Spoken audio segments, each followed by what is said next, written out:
To a developing story unfolding along the U.S.-Mexico border tonight, which is underneath this bridge along Del Rio, Texas, right along the Rio Grande River. Thousands of migrants, many of them from the island nation of Haiti, are now waiting for their chance to seek asylum here in the United States to escape poverty and violence and instability in their home countries. Those migrants, though, are now being forced out as part of a massive expulsion effort from the U.S. government, who tonight says our border is not open. But many immigration advocates feel differently. KRON 4's Dan Thorn talked with the Oakland-based Haiti Action Committee. Dan, what are they saying about this move to bring so many of them back to the country?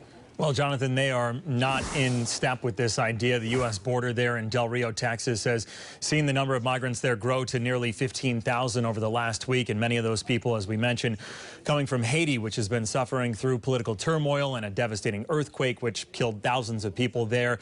Those local organizations say that these asylum seekers should be treated as refugees, but are instead they're being forced into miserable conditions. Haitian migrants seeking an escape from their country, ravaged by natural disasters and a presidential assassination, are being kept from crossing the border. U.S. officials have been under fire for their response to the crisis. Homeland Security Secretary Alejandro Mayorkas calling the situation in Del Rio, Texas, challenging and heartbreaking, while also saying the United States does not have open borders. We are very concerned that Haitians who are taking this irregular migration path are receiving false information that the border is open. Trying to enter the United States illegally is not worth the tragedy, the money, or the effort. The Biden administration has started deportation flights, sending people back to Haiti, while images of Border Patrol guards on horseback have shown questionable treatment of those who have arrived at the border.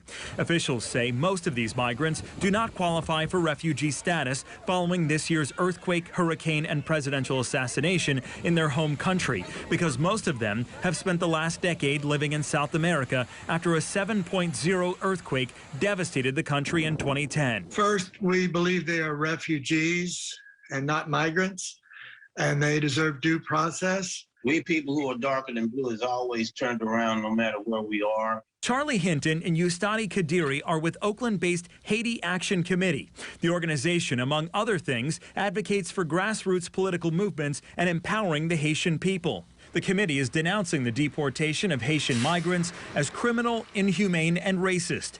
They're hoping the Biden administration will change course to allow those migrants protected status. The committee says without help from the U.S. government, the deported Haitians are being put in danger. They're doing the same thing Trump did. We're sending these people to total misery, and it's inhumane, and it's wrong. House Speaker Nancy Pelosi putting out this statement today condemning the alleged mistreatment of Haitian migrants at the border, saying, quote, all migrants must be treated in accordance with the law and basic decency. Any acts of aggression or violence cannot be tolerated and must be investigated. Congress will continue to closely monitor developments. Meanwhile, President Biden has not individually addressed the situation at the border, but White House Press Secretary Jen Psaki was pressured by reporters today about the situation. So far, the administration has not changed its stance on granting temporary protected status for those migrants. Reporting live in the newsroom, Dan Thorn, KRON 4 News.